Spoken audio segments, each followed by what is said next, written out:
Nacional 1. El viaje de Chillida. Capítulo 4. El peine del viento.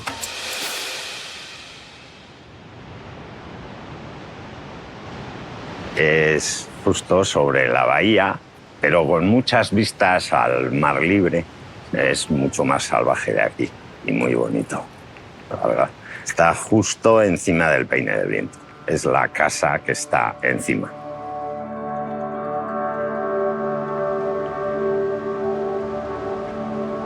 Yo me llamo Pedro Chillida, evidentemente. Hijo de Eduardo Chillida, y Efectivamente. vives ahora en la que era vuestra casa familiar. Sí. Mi padre, que siempre había tenido una querencia enorme por esta zona de aquí, que es el Finisterre de San Sebastián, ¿no? Tú llegas ahí y ya no se puede seguir. Él siempre decía que los hombres son como los árboles, que son desde algún sitio, y su sitio era San Sebastián. En el imaginario general de la familia, San Sebastián era este cacho de aquí.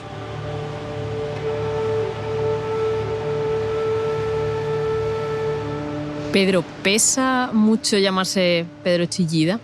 No, a nivel personal no. A los demás les pesa, a mí no. A los demás sí. O sea, siempre se hacen comparaciones.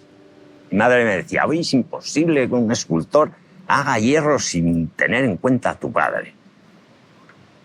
Y yo decía, pues mira mis cosas.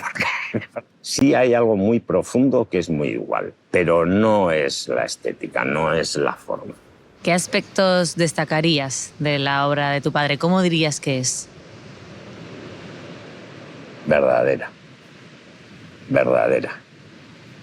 Mira, a mí el consejo que me dio es, pero no firmes nunca nada con lo que no estés absolutamente de acuerdo. Yo no le vi nunca hacer algo que él no creyera que era lo que tenía que hacer. Nunca, en nada. Si se tenía que jugar la vida, se la jugaba. Y de hecho se la jugó con el caso de ETA y cosas por el estilo. Si había que jugársela, se la jugaba. Porque mi abuelo, yo me llamo Pedro por él, que era su padre, ¿no? Que era un militar, pero un militar muy especial. Y en el lecho de muerte le dijo, Eduardo, no te olvides nunca que un hombre tiene que tener siempre el nivel de la dignidad por encima del miedo. Y eso mi padre lo aplicaba a rajatabla. Y si de pasar de ser el icono del nacionalismo pasaba a ser anti-ETA furibundo saliendo cada día en la prensa para que liberaran a no sé quién o lo que sea, él era insobornable, absolutamente insobornable.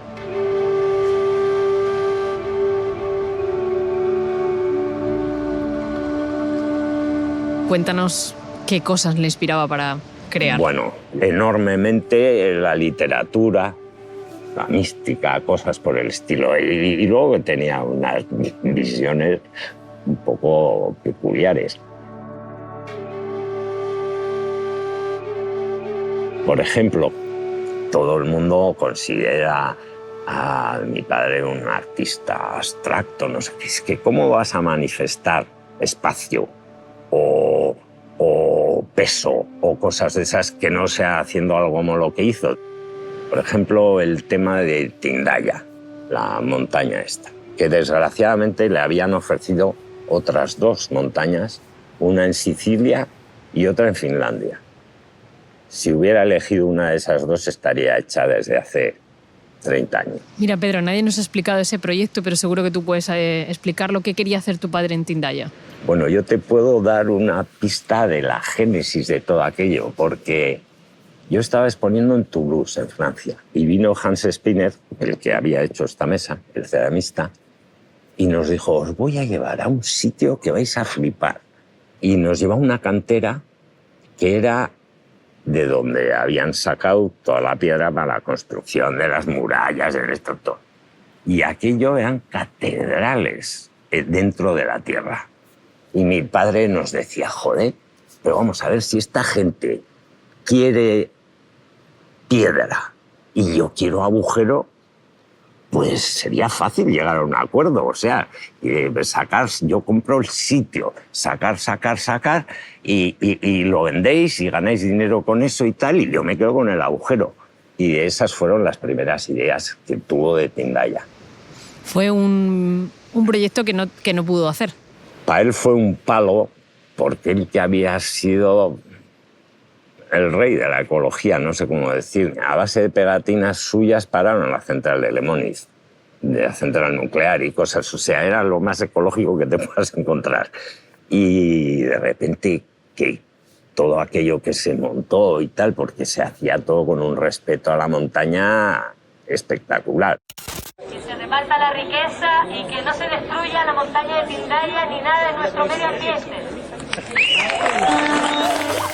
¿Le pesó mucho no poder haber hecho le aquello? sacó muy de sitio, sí.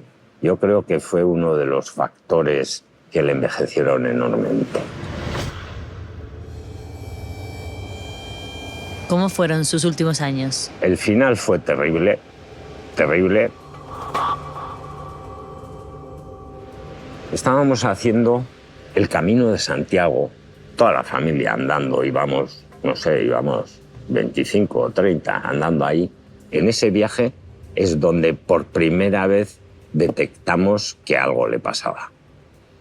Porque estábamos subiendo el sitio este donde se ponen piedras los peregrinos, pues yendo por ahí, de repente me dice, mira, detrás de esa colina está San Sebastián.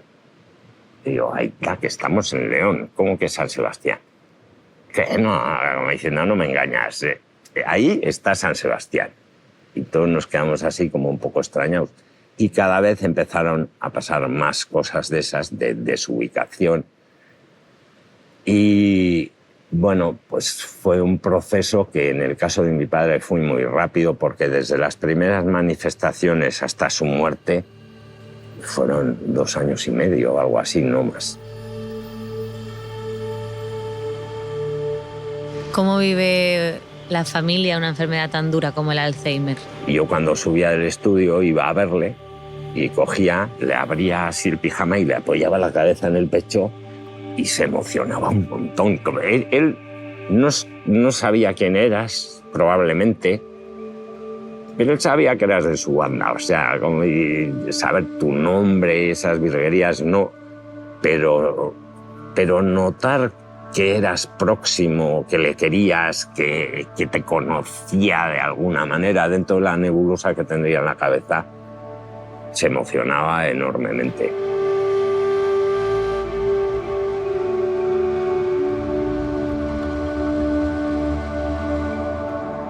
Nosotros conocemos un poco al Chillida artista, pero ¿cómo era Eduardo Chillida como padre? Pues muy impresionante.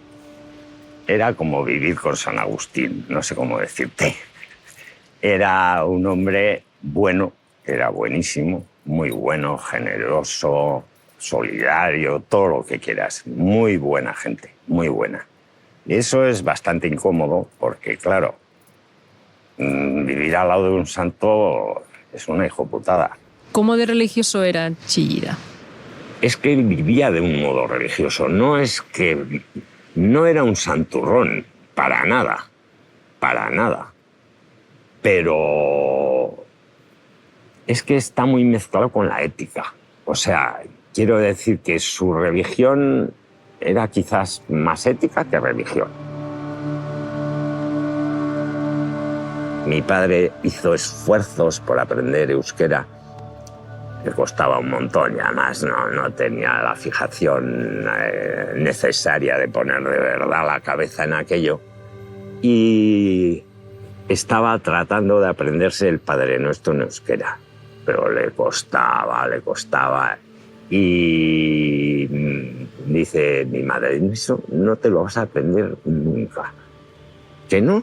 ¿Qué te apuestas y no sé qué? Y bueno, pues se lo aprendió.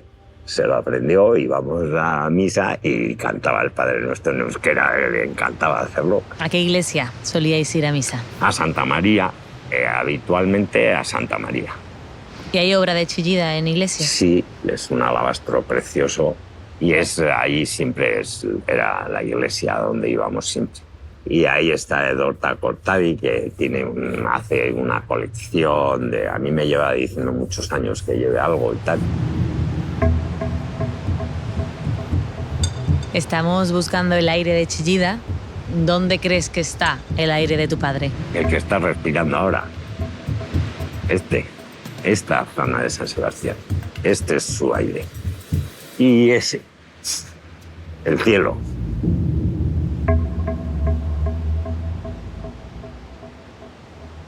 Me he quedado con las ganas de escuchar el Padre Nuestro en euskera. Gure aita zeruetan zerana, santu izan bedi zure izena, etor bedi zure reinua, egin bedi zure naia, zeruan bezala lurrean.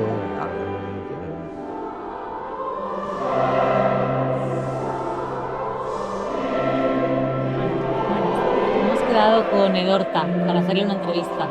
Nos dijo que nos esperaba en la sacristía. Muy bien. ¿Sabéis dónde está la casa de Cristian? No. Muy bien. Vale, hay un altar principal en la iglesia. Sí. Y a la derecha del altar principal hay una puerta. Vale. ¿A qué hora teníais? Vale, muchas gracias. A vosotros.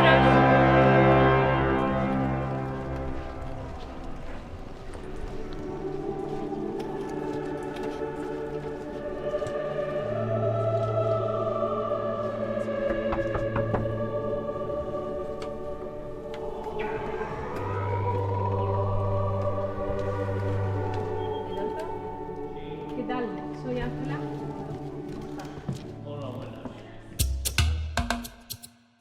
Soy Edorta Cortadi Olano, párroco de Santa María. Durante muchos años he sido profesor de la Universidad de Deusto de Historia del Arte y de Museología. He sido historiador y crítico de arte pues desde hace unos 50 años.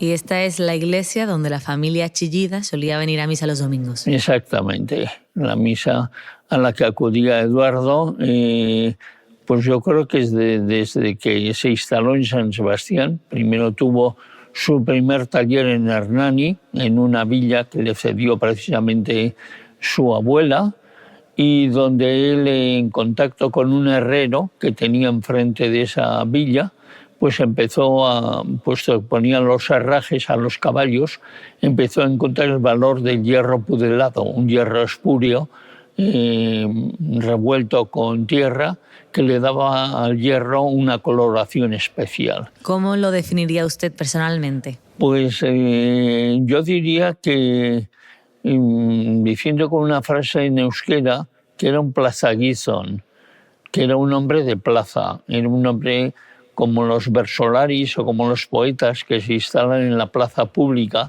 Y como crítico de arte, ¿cómo definiría el arte de Chillida? Bueno, es uno de los grandes escultores abstractos del expresionismo abstracto, con dos vertientes marcadas. Él, cuando llega de París, él mismo, en una entrevista que yo le hice, indicaba cómo entró en crisis. Y vino aquí, se encontró en el Museo de San Telmo con una serie de aperos de labranza, con arados, con guadañas para cortar la hierba, con las cuales empieza a trabajar y realiza una escultura abstracta basada en los aperos de la labranza, a los que da un significado abstracto, con materiales de desecho como los que se llevaban en aquella época.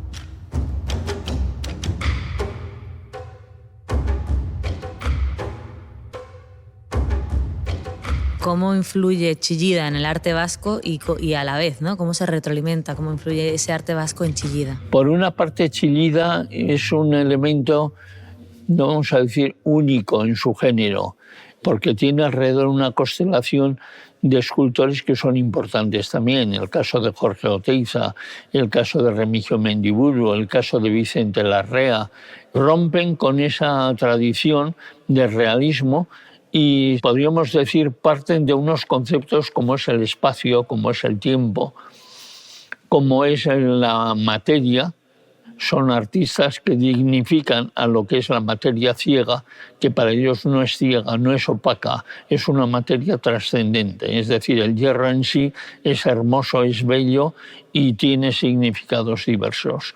Como él mismo decía, mi obra es como las cantatas de Bach, o como las olas del mar, que son todas iguales y todas diferentes, ¿no? ¿Cómo ven los feligreses que en una iglesia antigua como esta haya una cruz de Chillida que pertenece al siglo XX? Esta combinación de ambas cosas. Siempre la novedad trae rechazo. Al final, con las explicaciones suyas, y si luego además hay un respaldo un poco internacional de reconocimiento de la obra y del escultor, la gente termina por querer tener todos un grabadito de Chillida en casa. Pero sin embargo a esta iglesia es curioso que llegan alemanes, llegan australianos, llegan japoneses, llegan con la guía y preguntan ¿dónde está la cruz de Eduardo Chillida? Igual deberíamos ir a verla.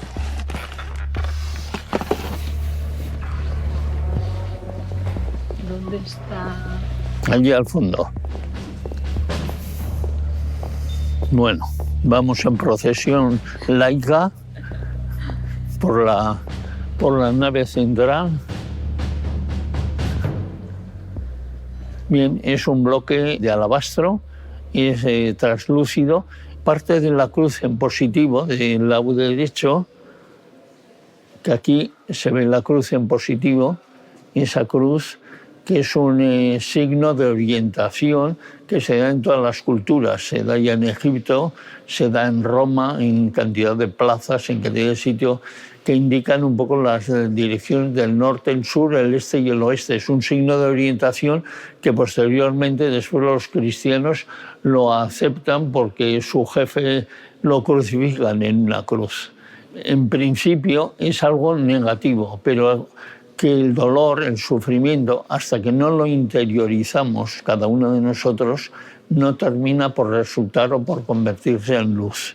Esa es una explicación que daba él, ¿no? La ubicación es bastante importante porque está encima de la pila bautismal. Sí, a Eduardo le pareció que este era el sitio original, enfrente del retablo mayor. Y la pila tenía un tamaño más alto. Él la rebajó. El diseño es suyo, de esta zona de aquí, y se quedó tal cual. En este documental estamos buscando el aire de Chillida. ¿Dónde cree usted que está ese aire de Chillida? ¿Dónde lo podemos encontrar?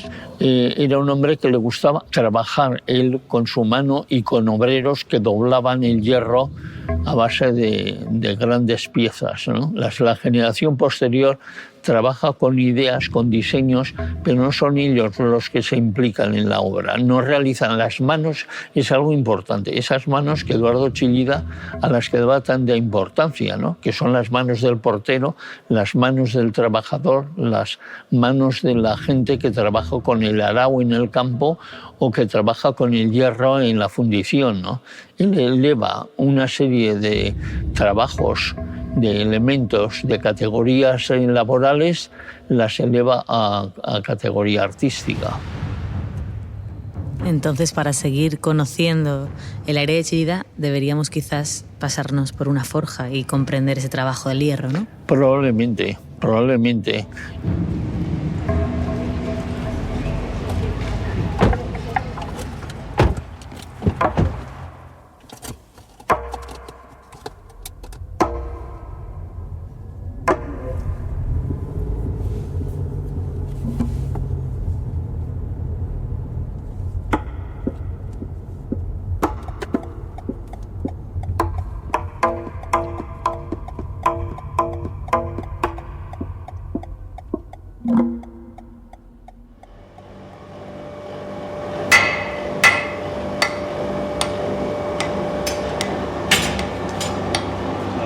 Caliente.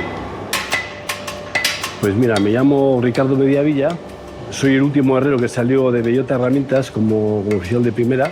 Puse hace 35 años un taller de forja artesanal 100%, y bueno, pues ahora ya sigo haciéndolo, pero ya un poco por hobby y, bueno, y por entretenimiento, porque la forja me apasiona, me gusta mucho. Estamos en un pueblo de Guipúzcoa, muy bonito, por cierto, que se llama Legazpi. Y bueno, pues es un pueblo industrial, un pueblo muy industrial, pero bueno, a la vez es muy bonito también. El paisaje del alrededor es impresionante. ¿Cómo es trabajar con una obra de arte, ¿no? ¿Cómo es ese proceso diferente? Forjar escultura es totalmente distinto. Eso es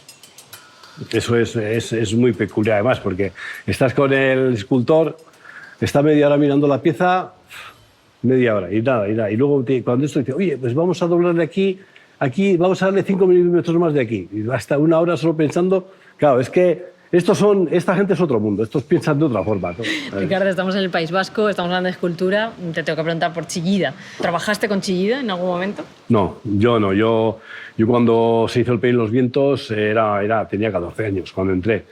Mi padre sí que tomó algo parte, sobre todo para ensamblar las piezas del peine. Entonces mi padre sí que anduvo algo ahí, pero yo no. Yo era un crío todavía. No. Yo ver el peine cómo se hacía, eso sí. Bueno, era un montaje inmenso porque date cuenta que se tuvo que hacer unos hornos especiales para esas piezas. Primero había que hacer la colada de eso. Luego, después de hacer la colada, de sacar el tocho, hubo que forjar todo ese material, en dejar en una medida X, forjado tal.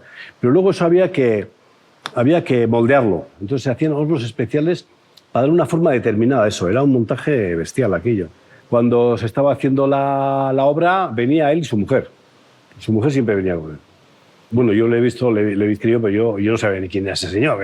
Chillida se empezó a dar nombre cuando apareció el peine y bueno, antes igual también, pero bueno, yo era un crío, yo sí que lo he visto por allí andando, iba con su mujer. Venía pues cuando se estaba haciendo el Peine Los Vientos casi a diario. Claro, a ver cómo era el proceso, porque igual claro, el proceso, el dar una vuelta solo a un hierro de ese calibre, solo darle un poco de forma, igual te tirabas toda la mañana, porque mientras que lo calentabas, que tardaba el tiempo que tardaba en calentar, luego llevarlo, luego doblarlo, eso era un proceso muy largo y yo me acuerdo que venía y lo primero que hacía cuando venía era sacar el paquete de tabaco y ofrecía tabaco a todos los obreros, oye, ¿queréis fumar y tal? Era una persona muy abierta, sí. Y se tiró eso meses, porque claro, aquí era un proceso, no era hacer solo una escultura, es que hay 3 esculturas y eso lleva tela.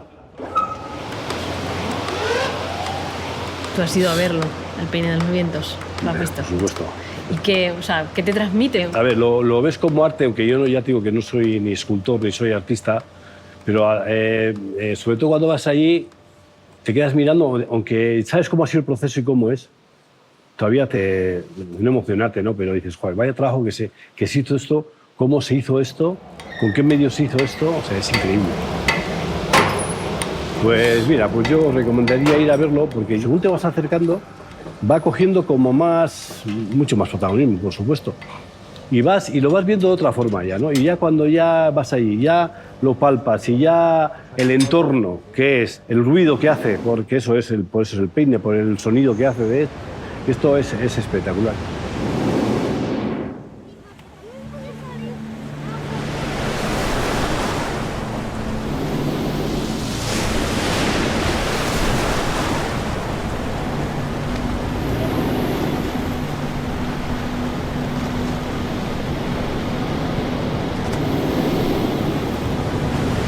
Hola, Miquel. Hola, ¿qué tal? ¿Cómo estáis?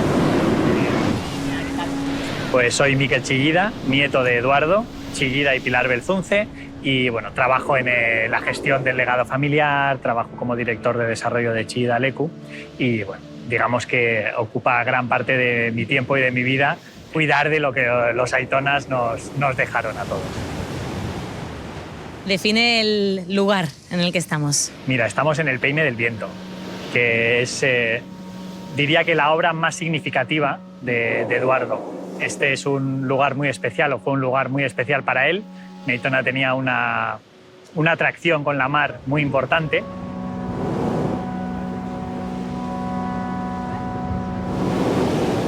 Y tú cuando de repente acaba la cera y llegas al peine, el suelo es diferente. Pasan a ser unos bloques de granito que tú sientes incómodos. Sientes que son incómodos, andar aquí es incómodo porque lo tiene que ser. tú tienes que sentir que ya no estás en tu zona de confort.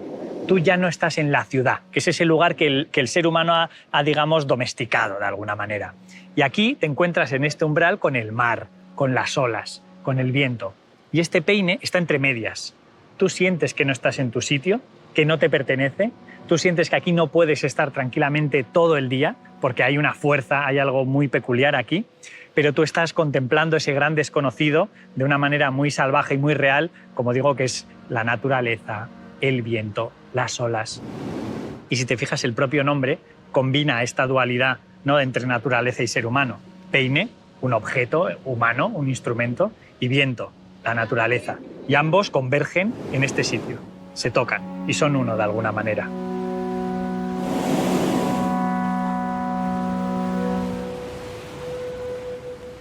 Esto es una especie de anfiteatro muy, casi diría, geométrico, donde acaba la Bahía de la Concha en el oeste. No hay barandilla para sentir realmente el contacto con la naturaleza, casi diría esa sensación de que la naturaleza es poderosa y no la controlamos, porque la barandilla lo limitaría todo. Y ahí de repente vemos la roca que acaba donde empieza el Monte Igueldo, en el oeste de San Sebastián, una última de las rocas donde se incrusta la primera de las 3 piezas que componen el Peine del Viento, que son 3 piezas de acero corten, o acero reco en este caso, macizas de 11 toneladas cada una. La primera está incrustada en la piedra, en la montaña, digamos, y se puede llegar a tocar. La segunda es una piedra que parece que se ha ido desplazando con el tiempo, está separada de la línea de la costa a unos 15 metros. Y la tercera son 80 metros de distancia y está ya totalmente alejada de nosotros y crean una especie de triángulo donde esto era muy bonito. La Aitona lo definía, el Peine del Viento, como una ecuación, la respuesta a una ecuación que no tiene números, que tiene elementos. Tiene el mar, tiene el viento, tiene las olas, tiene la roca y tiene al ser humano. Y entre todos se crea este lugar, que es el Peine del Viento.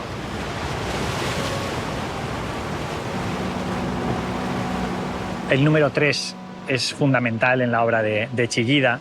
Él era una persona creyente, religiosa, casi un místico, me atrevería a decir. Y el número 3 es muy importante en su trabajo. Como digo, son 3 piezas. Hay un juego incluso con el proceso propio del tiempo, donde la primera, la que está en la roca, hace alusión al pasado, de donde viene todo. La segunda, que se ha desplazado con el tiempo, es el presente. Y aquella alejada es el futuro, que lo vislumbramos pero no lo alcanzamos continuamente.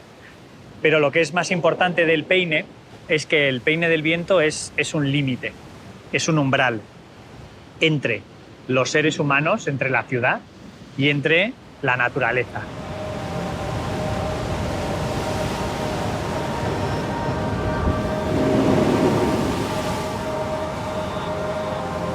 Este no es el único Peine del Viento que existe, ¿no? No, de hecho, este es el peine número 15, que esto es muy bonito. En un momento de su vida, digamos que él decide no duplicar, no replicar sus obras, el concepto de la obra seriada, pero sí, en cambio, adopta un camino diferente, y es el de la seriación. Las preguntas que tenía Aitona no son preguntas que tienen una respuesta como tal, son realmente unas inquietudes muy importantes, pero que la humanidad ha tenido desde el comienzo del ser humano. Entonces, él no llega a respuestas. Por lo tanto, lo que va haciendo es ir trabajando esas preguntas a lo largo del tiempo. Pero como no se llegan a contestar del todo, a responder esas preguntas, la pregunta sigue siendo vigente. Y por lo tanto, una única pregunta tiene muchas respuestas a lo largo del tiempo. Miguel, hablas del paso del tiempo. Creo que eso tiene mucho que ver también con el material que elige. Totalmente. Mi Aitona decía que las obras, sus esculturas, decía, como las personas, tienen su tiempo. Tienen su comienzo y su final. Igual son 200, 100, 500 o 2000 años, no lo sabes, pero también va a tener un comienzo y un final. Por lo tanto, él no busca una perpetuidad en su obra. Él lo que busca es que su obra sea también una obra que sea susceptible al tiempo, que es un elemento fundamental en todo. Para él, elementos, como estás diciendo, como el tiempo, son muy importantes, y también el espacio, ¿no? ¿Cómo es de importante para tu abuelo el espacio alrededor de su escultura? Bueno, es que la escultura es espacio en sí mismo. Cuando el acero corta el espacio, o incluso aquí en el peine, tú ves cómo parece que están agarrando el espacio. Ese espacio se ha vuelto la propia obra. Tú lo has hecho visible a través del elemento que has construido alrededor, ese límite, ese umbral, donde todo se acentúa y se intensifica. Él no entendía la escultura sin espacio.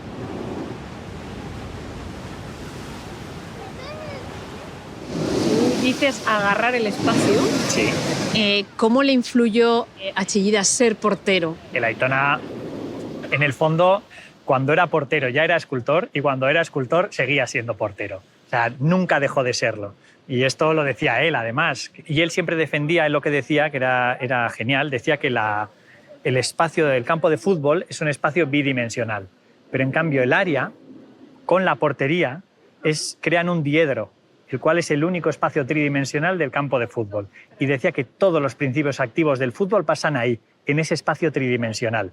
Entonces el portero, si os fijáis, es la única figura en el campo de fútbol que está continuamente viéndolo todo. Tú has hablado del espacio, has hablado del tiempo. ¿Y qué pasa con el viento y con el aire? Sí, está ahí el elogio del aire. Es decir, el aire, el viento es fundamental, y más siendo alguien, digamos, de esta costa. Como Donostiarra, que era el Aitona, pues os podéis imaginar la importancia, ¿no? De, fíjate, qué pedazo de ola maravillosa. Está mojada. Esta nos hubiese pillado, que si éramos niños, esta nos pillaba. Entonces, el viento. El Aitona, cuando nació, el día que nació, el 10 de enero de 1924, debió de ser una tormenta, unos vientos, pasó algo que era como uno de esos días potentes que se apuntan luego en los calendarios, y imagínate la relación que tenía.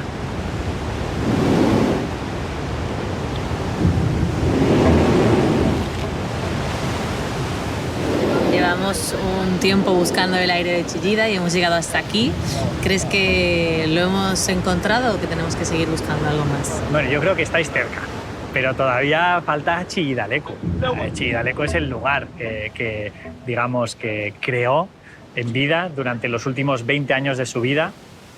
Lleva su firma, lleva su esencia, y es esa última pequeña joya, muy íntima, pero a la vez muy abierta a todos, que yo creo que tenéis que conocer para acabar, como dices, con ese aire de Chillida. Un poco quizás como su último aliento, ¿no? Sí, totalmente.